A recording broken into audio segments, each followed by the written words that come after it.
नमस्कार, मैं मिथिलेश सिंह और आप देख रहे हैं सॉवरेन वॉइस। दोस्तों, आज हम बात करेंगे कि कोरोना काल का फ़ायदा रेलवे कैसे उठा रहा है और पहले से ही आर्थिक मंदी की मार झेल रहा मध्यम वर्ग और गरीबों को कैसे लूटा जा रहा है। कोरोना को देखते हुए रेलवे का दावा है कि अभी वो ज़्यादा ट्रेनें नहीं चला सकती क्योंकि प्रबंधन में समस्या आ जाएगी, फिजिकल डिस्टेंसिंग को मेंटेन करना मुश्किल हो जाएगा। लेकिन क्या सच में रेलवे सोशल डिस्टेंसिंग और लोगों की सुरक्षा को लेकर कुछ कर रहा है? बिल्कुल नहीं, क्योंकि अब ना आपको स्टेशन पर टेम्परेचर चेक करने वाली मशीन मिलेगी और ना हैंड सैनिटाइज कराने वाले लोग। ट्रेन में भीड़ भी आपको सीट से ज़्यादा मिलेगी और मास्क तो भूल ही जाइए। तो फिर ये कोरोना के नाम पर ट्रेनें क्यों कम चलाई जा रही हैं?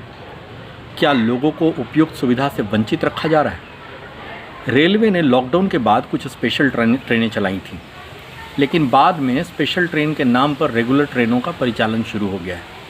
लेकिन नज़दीक के ट्रैवल के लिए लोगों से दुगना भाड़ा वसूला जा रहा है। उदाहरण के लिए बिहार में गया से पटना के बीच की दूरी मात्र 92 किलोमीटर है, जिसमें स्लीपर क्लास का भाड़ा जो है पहले लॉकडाउन से पहले 140 रुपये था और आज पैसेंजर से 380 रुपये वसूला जा रहा है। वहीं 3 AC का भाड़ा भी दुगना कर दिया गया है। जो पहले 495 रुपये था, उसके बदले आज लोगों से 240 रुपये वसूले जा रहे हैं। वैसे ही पटना से बेगूसराय के बीच जो 100 किलोमीटर से थोड़ा ही ज़्यादा है, उसके भाड़े में भी बेतहाशा वृद्धि की गई है। जिस ट्रेन के चेयर कार में पहले बेगूसराय के लिए 300 रुपये लगते थे, आज पैसेंजर को 525 रुपये अपने जेब से ढीली करनी पड़ रही है। इतना भाड़ा वसूलने के बाद भी रेलवे यात्रियों को कोरोना से सुरक्षा देने के लिए उचित कदम नहीं उठा रही।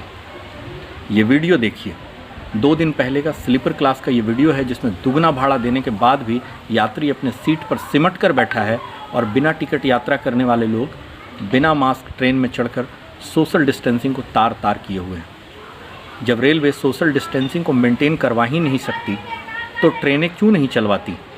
जब रैली की भीड़, बाज़ारों में लोग भगवान भरोसे हैं तो रेलवे में भी रह लेंगे।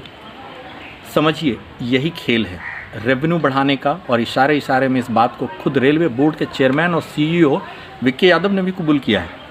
यादव जी का कहना है कि पिछले साल रेलवे का यात्री ट्रेन से रेवेन्यू 53,000 करोड़ था, जो इस वर्ष मात्र 4600 करोड़ दिसंबर तक है।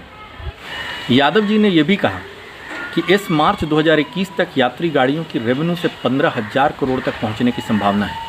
और साथ ही उन्होंने ये भी कहा है कि माल ढुलाई का रेवेन्यू पिछले साल से ज़्यादा रहने का अनुमान है। तो कहीं ऐसा तो नहीं है कि रेवेन्यू के चक्कर में कम पैसेंजर ट्रेनों के बदले माल ढुलाई ज़्यादा करके डेफिसिट को कवर किया जा रहा है?